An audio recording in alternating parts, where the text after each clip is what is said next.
Adventures of Huckleberry Finn by Mark Twain.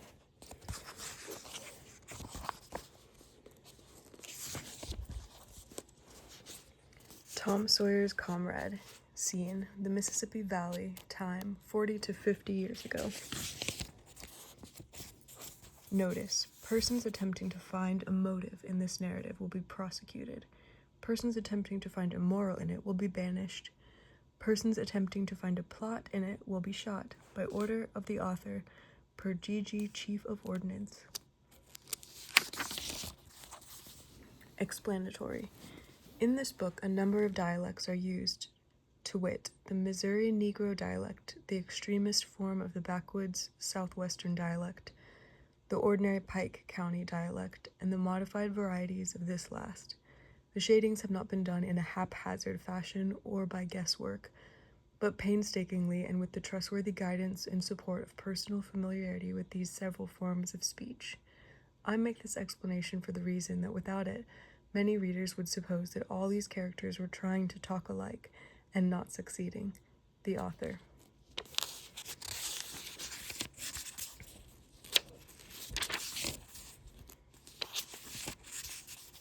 Chapter 1.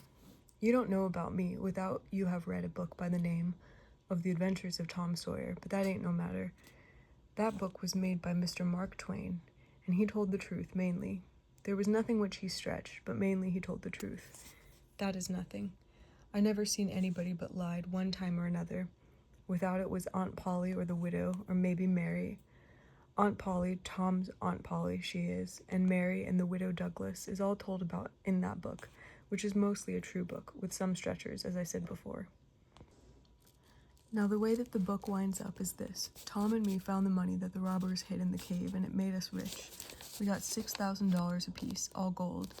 It was an awful sight of money when it was piled up. Well, Judge Thatcher, he took it and put it out at interest, and it fetched us $1 a day apiece, all the year round, more than a body could tell what to do with.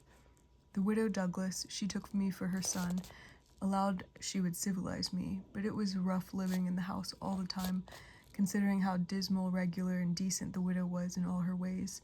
And so when I couldn't stand it no longer, I lit out. I got into my old rags and my sugar hogshead again and was free and satisfied. Tom Sawyer, he hunted me up, and he said he was going to start a band of robbers, and I might join if I would go back to the widow and be respectable. So I went back. The widow, she cried over me, called me a poor lost lamb, and she called me a lot of other names too. But she never meant no harm by it. She put me in them new clothes again, and I couldn't do nothing but sweat and sweat, feel all cramped up.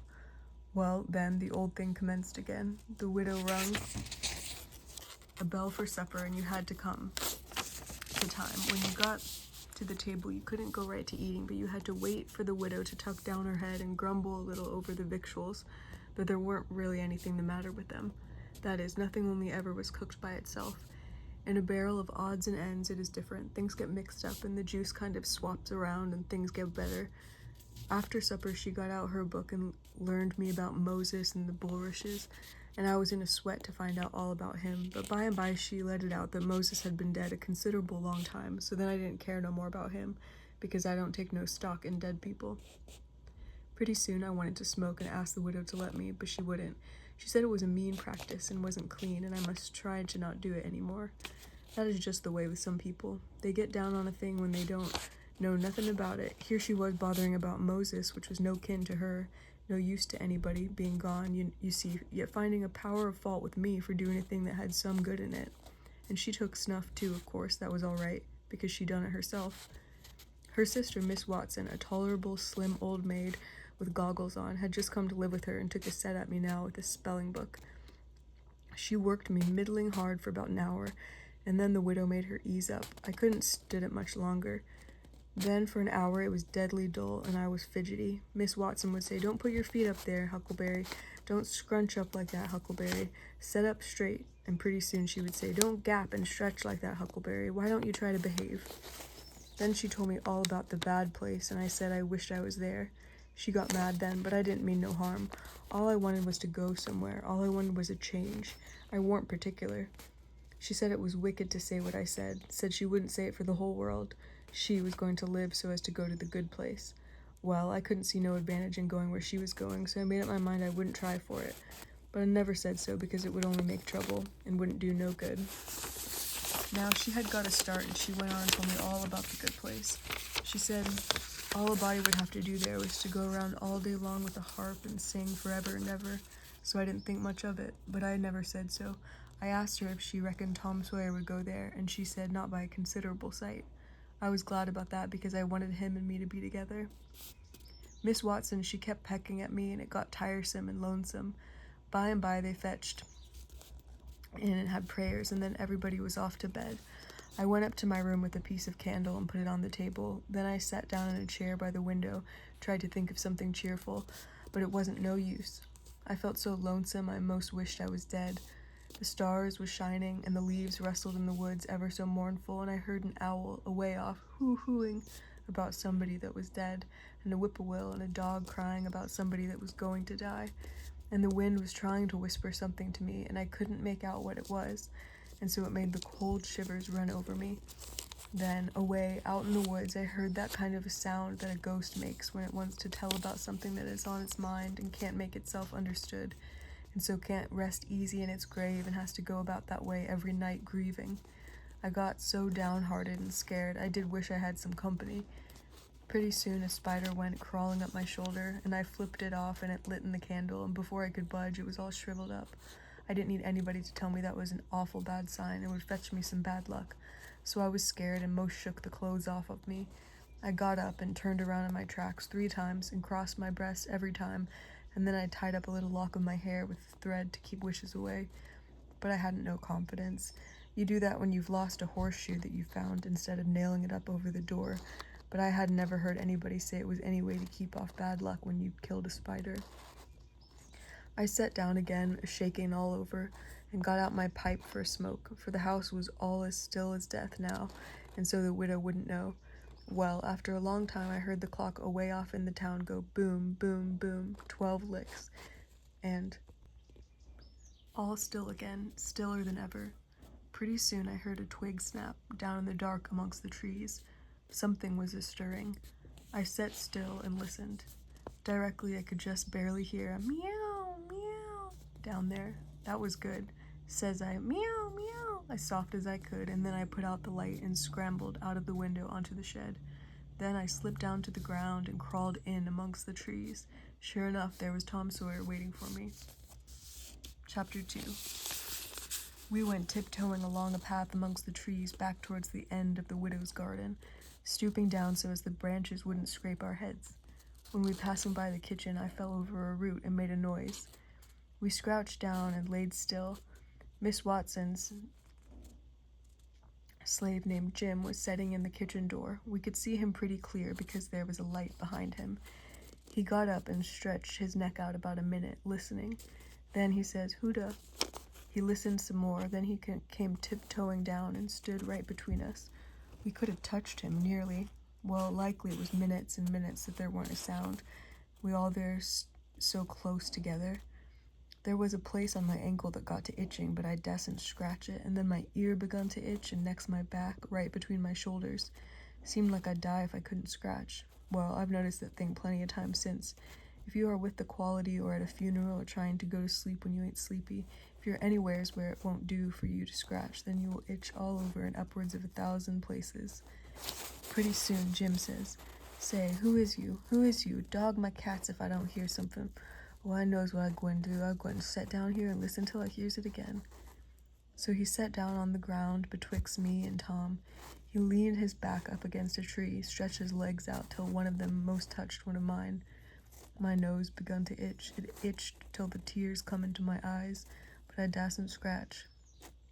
Then it begun no itch on the inside. Next I got to itching underneath.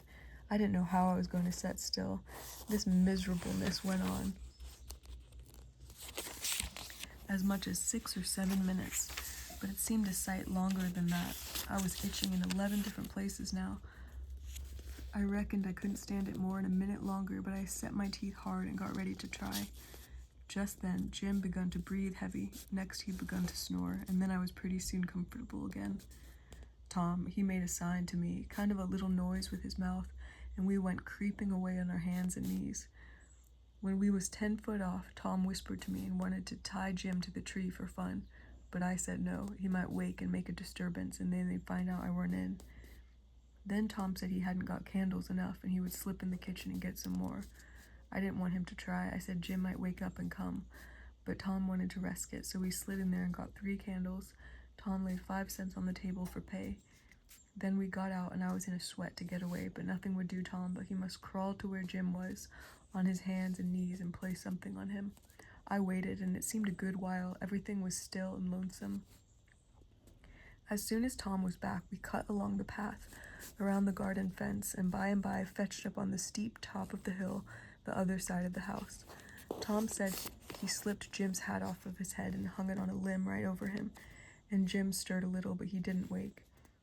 Afterwards, Jim said the witches bewitched him and put him in a trance and rode him all over the state, then set him under the trees again, hung his hat on a limb to show who done it.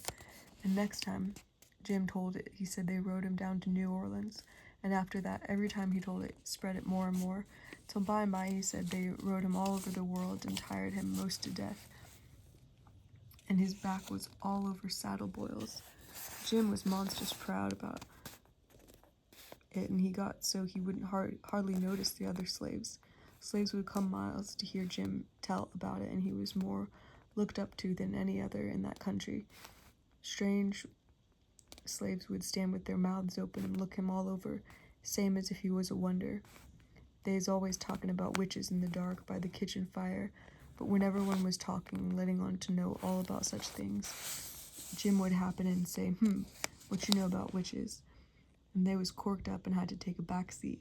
Jim always kept that 5-center piece around his neck with a string, and said it was a charm the devil gave him with his own hands, told him he could cure anybody with it, and fetch witches whenever he wanted to, just by saying something to it, but he never told what it was he said to it. They'd come from all around there and give Jim anything they had, just for a sight of that 5-center piece, but they wouldn't touch it because the devil had his hands on it.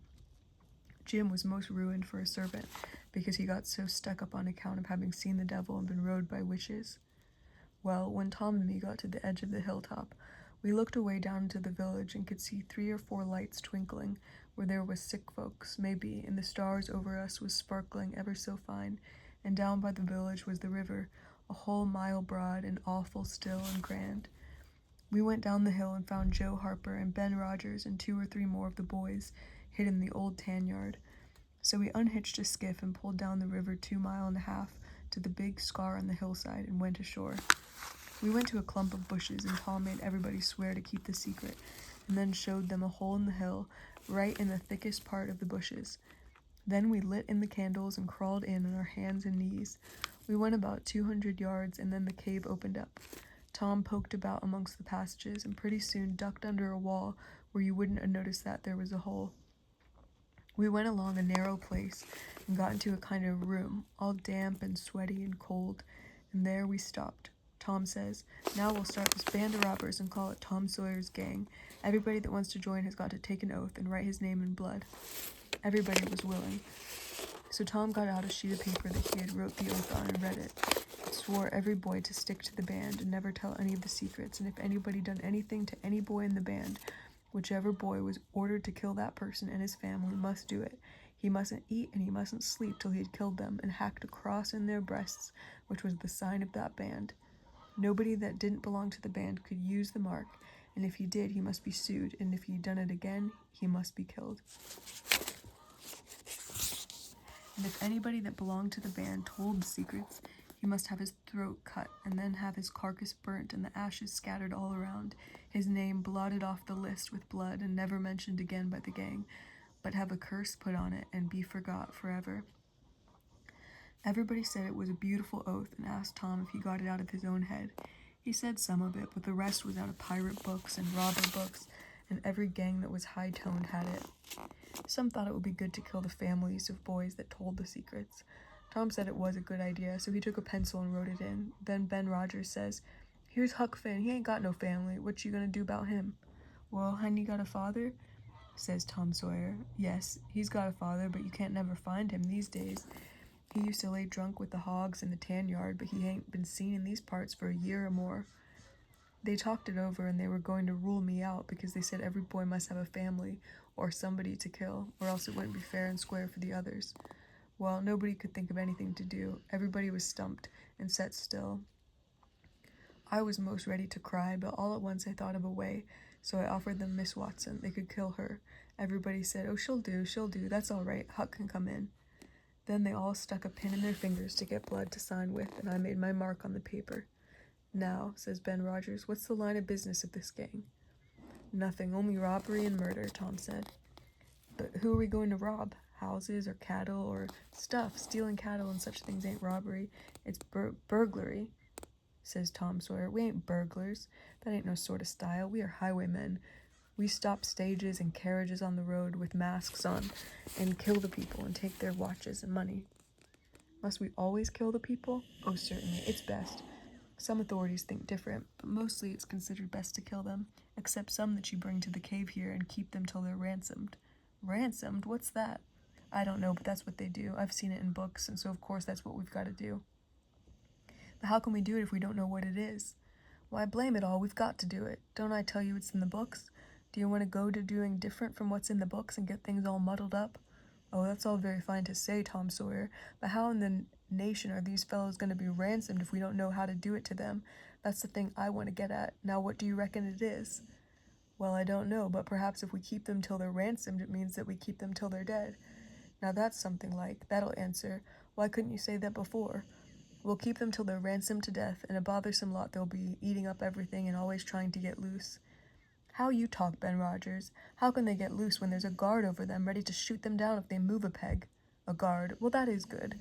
So somebody's got to sit up all night and never get any sleep just so as to watch them. I think that's foolishness. Why can't a body take a club and ransom them as soon as they get here?" "Because it ain't in the book, so that's why.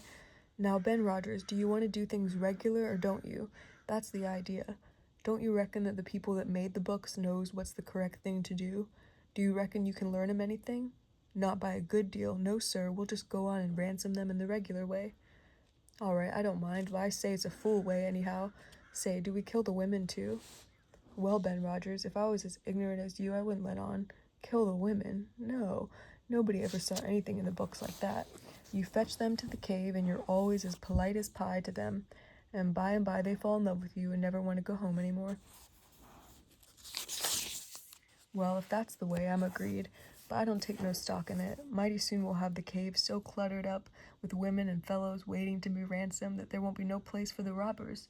Go ahead, I ain't got nothing to say." Little Tommy Barnes was asleep now, and when they waked him up he was scared and cried and said he wanted to go home to his ma and didn't want to be a robber anymore. So they all made fun of him and called him Crybaby, and that made him mad. He said he would go straight and tell all the secrets, but Tom gave him 5 cents to keep quiet, said we would all go home and meet next week and rob somebody and kill some people. Ben Rogers said he couldn't get out much, only Sundays, and so he wanted to begin next Sunday, but all the boys said it would be wicked to do it on Sunday, and that settled the thing. They agreed to get together and fix a day as soon as they could, and then we elected Tom Sawyer first captain and Joe Harper second captain of the gang, and so started home. I climbed up the shed and crept into my window just before day was breaking. My new clothes was all greased up and clayey, and I was dog-tired. Chapter 3. Well, I got a good going over in the morning from old Miss Watson on account of my clothes, but the widow, she didn't scold, but only cleaned off the grease and clay, and looked so sorry that I thought I would behave a while if I could. Then Miss Watson, she took me in the closet and prayed, but nothing come of it. She told me to pray every day, and whatever I asked for I would get it. But I warn't so. I tried it. Once I got a fish line, but no hooks. It wasn't any good to me without hooks. I tried for the hooks 3 or 4 times, but somehow I couldn't make it work. By and by, one day, I asked Miss Watson to try for me, but she said I was a fool. She never told me why, and I couldn't make it out no way. I sat down one time back in the woods, had a long think about it. I says to myself, if a body can get anything they pray for, why don't Deacon Wynne get back the money he lost on pork? Why can't the widow get back her silver snuff box that was stole? Why can't Miss Watson fat up? No, says I to myself, there ain't nothing in it. I went and told the widow about it, and she said the thing a body could get by praying for was spiritual gifts. This was too many for me, but she told me what she meant. I must help other people and do everything I could for other people, and look out for them all the time and never think about myself. This was including Miss Watson as I took it. I went out in the woods and turned it over in my mind a long time, but I couldn't see no advantage about it, except for the other people. So at last I reckoned I wouldn't worry about it anymore, but just let it go. Sometimes the widow would take me one side and talk about providence in a way to make a body's mouth water, but maybe next day Miss Watson would take hold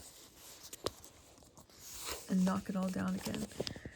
I judged it could see that there was two providences, and the poor chap would stand considerable show with the widow's providence, but if Miss Watson's got him, there wasn't no help for him anymore. I thought it all out and reckoned I would belong to the widow's, and if he wanted me, though I couldn't make out how he was going to be any better off than what he was before, seeing I was so ignorant and so kind of low down and ornery. Pap, he hadn't been seen for more than a year, and that was comfortable for me. I didn't want to see him no more. He used to always whale me when he was sober and could get his hands on me, though I used to take to the woods most of the time when he was around. Well, about this time he was found in the river, drowned about 12 miles uptown, so people said. They judged it was him anyway, so this drowned man was just his size and ragged and had uncommon long hair, which was all like Pap. But they couldn't make nothing out of the face, because it had been in the water so long it weren't much like a face at all. They said he was floating on his back in the water. They took him and buried him on the bank, but I weren't comfortable long, because I happened to think of something. I knowed mighty well that a drowned man don't float on his back but on his face. So I know that weren't Pop, but a woman dressed up in man's clothes. So I was uncomfortable again. I judged the old man would turn up again by and by, though I wished he wouldn't. We played robber now and then about a month, and then I resigned. All the boys did. We hadn't robbed nobody, we hadn't killed any people, but just only pretended. We used to hop out of the woods and go charging down on hog drovers and women in carts taking garden stuff to market, but we never hived any of them. Tom Sawyer called the hogs ingots, and he called the turnips and stuff jewelry, and we would go to the cave and powwow over what we had done and how many people we'd killed and marked, but I couldn't see no profit in it. One time Tom sent a boy to run about town with a blazing stick, which he called a slogan, which was the sign for the gang to get together. And then he said he got secret news by his spies the next day. A whole parcel of Spanish merchants and rich Arabs was going to camp in Cave Hollow with 200 elephants and 600 camels, over 1,000 sumpter mules, all loaded down with diamonds. And they didn't have a guard of 400 soldiers, and so we could lay an ambuscade, as he called it, and kill the lot and scoop the things. He said we must slick up our swords and guns and get ready. He never could go after a turnip cart, but he must have the swords and guns all scoured up for, though they were only lath and broomstick. And you might scour at them till you were rotted, and then they weren't worth a mournful of ashes more than they were before. I didn't believe we could lick such a crowd of Spaniards and Arabs, but I wanted to see the camels and elephants, so I was on hand next day, Saturday, in the ambuscade. When we got the word, we rushed out of the woods down the hill, but there weren't no Spaniards and Arabs, there weren't no camels nor elephants. It wasn't anything but a Sunday school picnic and only a primer class. We busted it up and chased the children up the hollow, but we never got anything but some donuts and jam, though Ben Rogers got a rag doll and Joe Harper got a hymn book and a track, and then the teacher charged in and made us drop everything and cut. I didn't see no diamonds, and I told Tom Sawyer so. He said there was loads of them. He said there were Arabs and elephants and things. I said, well, why can't we see them? He said if I wasn't so ignorant, but I read a book called Don Quixote, I wouldn't know without asking. He said it was all done by enchantment. He said there was hundreds of soldiers there and elephants and treasure and so on. We had enemies, which he called magicians, and they had turned the whole thing into an infant Sunday school out of spite. I said, all right, and the thing for us to do was go for the magicians. Tom Sawyer said I was a numbskull. Why, says he, a magician could call up a lot of genies and they would hash you up like nothing before you could say Jack Robinson. They are as tall as a tree and as big around as a church. Well, I says, suppose we got some genies to help us. Can't we lick the other crowd? How you gonna get them? I don't know. How do they get them? They rub an old tin lamp or an iron ring, and then the genies come tearing up with thunder and lightning and ripping around, the smoke a-rolling, everything they're told to do. They up and do it. They don't think nothing of pulling a shot tower up by the roots, belting a Sunday school superintendent over the head, or any other man. Who makes them tear around so? Whoever rubs the lamp or the ring. They belong to whoever rubs the lamp or the ring, and they've got to do whatever he says. If he tells them to build a palace, 40 miles long out of diamonds and fill it with chewing gum, whatever you want, fetch an emperor's daughter from China for you to marry. They've got to do it. And they've got to do it before sunup next morning. And more, they've got to waltz the palace around over the country wherever you want it. You understand? Well, says I think they're a pack of flatheads for not keeping the palace themselves instead of fooling away like that. What's more, if I was one of them, I would see a man in Jericho before I would drop my business and come to him for the rubbing of an old tin lamp. How you talk, Huck Finn. Why, you have to come when he rubbed it, whether you wanted to or not. What? As high as a tree? As big as a church? All right, then, I would come, but I lay I'd make that man climb the highest tree there was in the country. Shucks, it ain't no use to talk to you, Huck Finn. You don't seem to know anything, somehow. Perfect saphead. I thought all this over for 2 or 3 days, and then I reckoned I would see if there was anything in it. I got an old tin lamp and an iron ring and went out in the woods and rubbed till I sweat like an Injun, calculating to build a palace and sell it, but it weren't no use. None of the genies come. So then I judged that all that stuff was only just one of Tom Sawyer's lies. I reckon he believed in the Arabs and the elephants, but as for me, I think different. It had all the marks of a Sunday school. Chapter 4. Well, 3 or 4 months run along, and it was well into the winter now. I had been to school most of the time and could spell and read and write just a little, could say the multiplication table up to 6 times 7 is 35, and I don't reckon I could even get any further than that if I was to live forever. I don't take no stock in mathematics anyway. At first I hated the school, but by and by I got so I could stand it. Whenever I got uncommon tired, I played hooky, and the hiding I got next day done me good, cheered me up. So the longer I went to school, the easier it got to be. I was getting sort of used to the widow's ways, too. They weren't so raspy on me. Living in a house and sleeping in a bed pulled on me pretty tight, mostly, but before the cold weather I used to slide out and sleep in the woods sometimes, so that was a rest to me. I liked the old ways best, but I was getting so I liked the new ones, too, a little bit. The widow said I was coming along slow but sure and doing very satisfactory. She said she weren't ashamed of me. One morning I happened to turn over the salt cellar at breakfast. I reached for some of it as quick as I could to throw over my left shoulder and keep off the bad luck. But Miss Watson was in ahead of me and crossed me off. She says, "Take your hands away, Huckleberry. What a mess you're always making." The widow put in a good word for me, but that weren't going to keep off the bad luck. I knowed that well enough.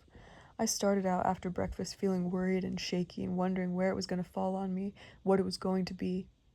There is ways to keep off some kinds of bad luck, but this wasn't one of them. So I never tried to do anything, just poked along low-spirited, on the watch out. I went down the front garden and climbed over the stile where you go through the high board fence. There was an inch of new snow in the ground, and I seen somebody's tracks. They'd come up from the quarry and stood around the stile a while, and then went on around the garden fence. It was funny they hadn't come in after standing around so. I couldn't make it out. I was very curious, somehow. I was going to follow around, but I stooped down to look at the tracks first. I didn't notice anything at first, but next I did. There was a cross and a left boot heel made of big nails to keep off the devil. I was up in a second, shining down the hill. I looked over my shoulder every now and then, but I didn't see nobody. I was at Judge Thatcher's as quick as I could get there. He said, "My boy, you're all out of breath. Did you come for your interest?" "No, sir," I says. "Is there some for me?" "Oh, yes, a half-yearly is in, last night. Over $150. Quite a fortune for you. You better let me invest it along with your $6,000, because if you take it, you'll spend it." "No, sir," I says. "I don't want to spend it. I don't want it at all. Nor the $6,000. I want you to take it. I want to give it to you, the $6,000 and all." He looked surprised. He couldn't seem to make it out. He says, What can you mean, my boy?" I says, "Don't you ask me no questions. You'll take it, won't you?" He says, "Well, I'm puzzled. Is something the matter?" "Please take it," says I, "and don't ask me nothing. Then I won't have to tell no lies." He studied a while, then he says, I think I see. You want to sell all your property to me, not give it. That's the correct idea." Then he wrote something on a paper and read it over and says, "There, you see it says for consideration. That means I have bought it of you and paid you for it. Here's $1 for it. Now you sign it." So I signed it and left. Miss Watson's boy Jim had a hairball as big as your fist, which had been taken out of the fourth stomach of an ox, and he used to do magic with it. He said there was a spirit inside of it, and it knowed everything. So I went to him that night and told him Pap was here again, for I found his tracks in the snow. What I wanted to know was what he was going to do. Was he going to stay? Jim got out his hairball and said something over it, and he held it up and dropped it on the floor. It fell pretty solid, only rolled about an inch. Jim tried it again, and then another time. It acted just the same. Jim got down on his knees, put his ear against it, and listened. But it warn't no use. He said it wouldn't talk. He said sometimes it wouldn't talk without money. I told him I had an old, slick counterfeit quarter that wasn't no good, 'cause the brass showed through the silver a little. It wouldn't pass nohow, even if the brass didn't show, because it was slick and felt greasy, so that would tell on it every time. I reckoned it wouldn't say nothing about the dollar I got from the judge. I said it was pretty bad money, but maybe the hairball would take it, because maybe it wouldn't know the difference. Jim smelt it, bit it, rubbed it, said he would manage so the hairball would think it was good. He said he would split open a raw Irish potato and stick the quarter in between, keep it there all night. Next morning you couldn't see no brass, and it wouldn't feel greasy no more, so anybody in town would take it a minute, let alone a hairball. Well, I knowed a potato would do that before, but I had forgot it. Jim put the quarter under the hairball and got down and listened again. This time he said the hairball was all right. He said it would tell my whole fortune if I wanted it to. I says, go on. So the hairball talked to Jim, and Jim told it to me. He says, your old father don't know yet what he's going to do. Sometimes he spec he'll go away, and then again he'll spec he'll stay. The best way is to rest easy and let the old man take his own way. There's 2 angels hovering round about him. One of 'em's white and shiny, and the other one is black. The white one gets him to go right a little while, then the black one sailing in and bust it all up. A body can't tell yet which one gonna fetch him at dead last, but you is all right. You gonna have considerable trouble in your life and considerable joy. Sometimes you gonna get hurt and sometimes you gonna get sick, but every time you gonna get well again.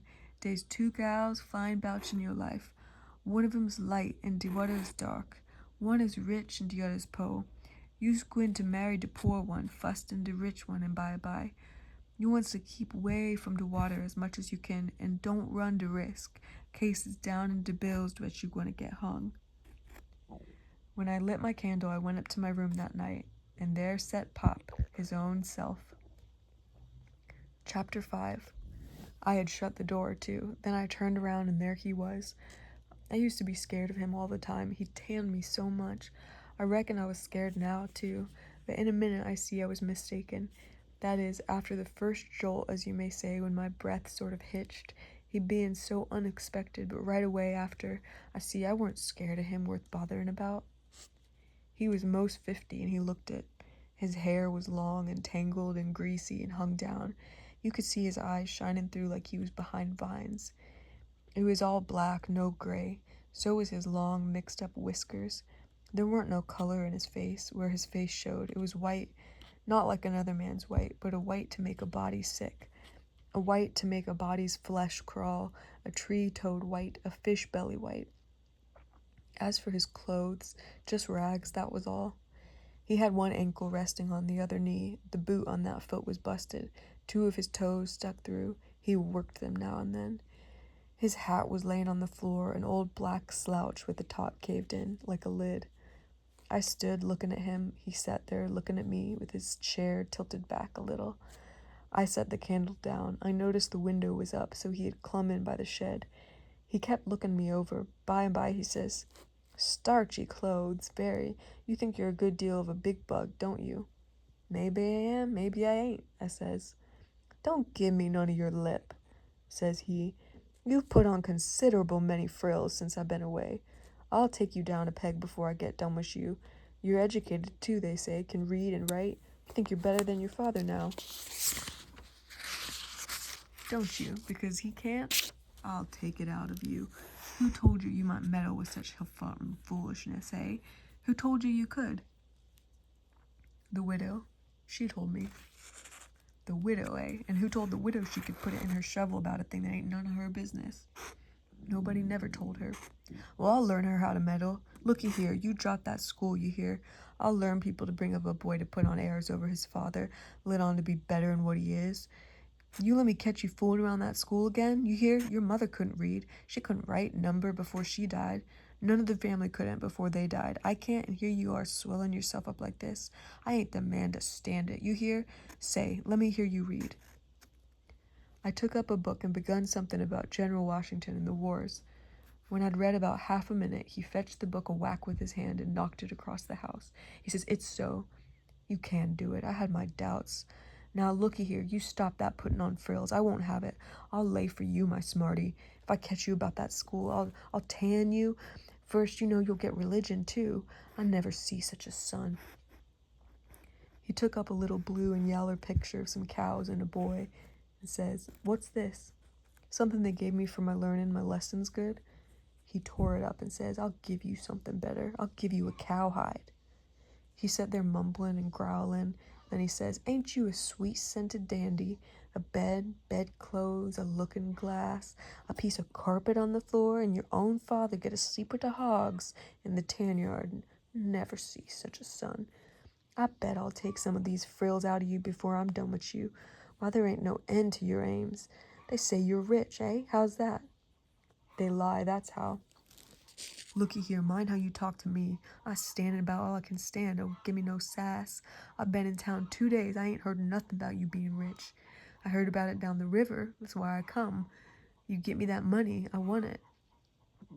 "I ain't got no money." "It's a lie. Judge Thatcher's got it. You get it. I want it."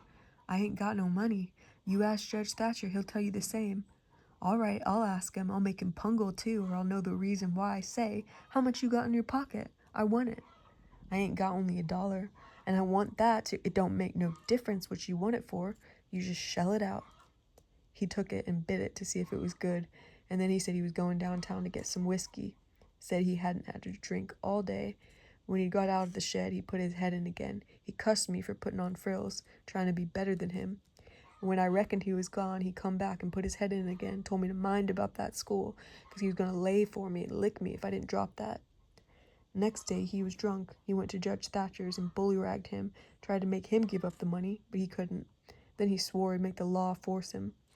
The judge and the widow went to law to get the court to take me away from him, to let one of them be my guardian. But it was a new judge had just come. He didn't know the old man. He said courts mustn't interfere and separate families if they could help it. Said he'd rather not take a child away from its father. So Judge Thatcher and the widow had to quit on the business. That pleased the old man till he couldn't rest. He said he'd cowhide me till I was black and blue if I didn't raise some money for him. I borrowed $3 from Judge Thatcher, and Pap took it, got drunk, went blowing around, cussing, whooping, carrying on. He kept it up all over town with a tin pan till most midnight. Then they jailed him. Next day they had him before court, jailed him again for a week. But he said he was satisfied, said he was boss of his son, and he'd make it warm for him. When he got out, the new judge said he was going to make a man of him. So he took him to his own house, dressed him up clean and nice, had him to breakfast and dinner and supper with the family. It was just old pie to him, so to speak. After supper, he talked to him about temperance and such things till the old man cried, said he'd been a fool, fooled away his life. Now he was going to turn over a new leaf, be a man nobody'd be ashamed of. He hoped the judge would help him and not look down on him. The judge said he could hug him for them words. So he cried. His wife, she cried. Pap said he'd been a man that he'd always been misunderstood. The judge said he believed it. The old man said that what a man wanted that was down was sympathy. The judge said it was so they cried again. When it was bedtime, the old man rose up and held out his hand. Says, "Look at it, gentlemen. Ladies all, take hold of him, shake it. There's a hand that was the hand of a hog, but it ain't so no more. It's the hand of a man that started in on a new life, and I'll die before he'll go back. You mark them words. Don't forget I said them. It's a clean hand now. Shake it. Don't be afeard." So they shook it, one after the other, all around, and cried. The judge's wife, she kissed it. Then the old man, he signed a pledge, made his mark. The judge said it was the holiest time on record, or something like that. Then they tucked the old man into a beautiful room, which was a spare room, and in the night sometime he got powerful thirsty and clumb out onto the porch roof. He slid down a stanchion, traded his new coat for a jug of 40 rod, climbed back again, had a good old time. Towards daylight he crawled out, drunk as a fiddler, rolled off the porch, broke his left arm in 2 places, and was most froze to death when somebody found him after sunup. And when they come to look at that spare room, they had to take soundings before they could navigate it. The judge, he felt kind of sore. He said he reckoned a body could reform the old man with his shotgun maybe, but he didn't know no other way. Chapter 6.